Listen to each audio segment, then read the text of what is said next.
Selamünaleyküm arkadaşlar. Yine ciddi bir kapıya geldim. Bu kuşları var ya, alan gerçekten uçursun, öyle böyle büyük kuşlar değil.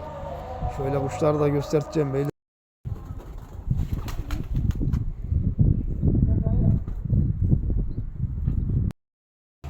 Şöyle bir bakın. Sizlere var ya, kalitenin dibini vereceğiz. Kalitenin uçumunu almış yavrular. Bir takımda damızlık alacağız buradan.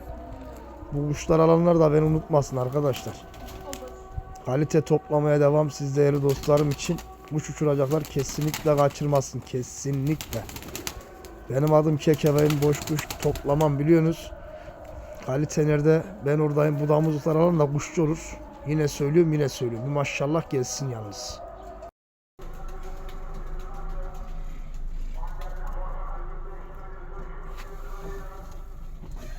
Komple kumesler.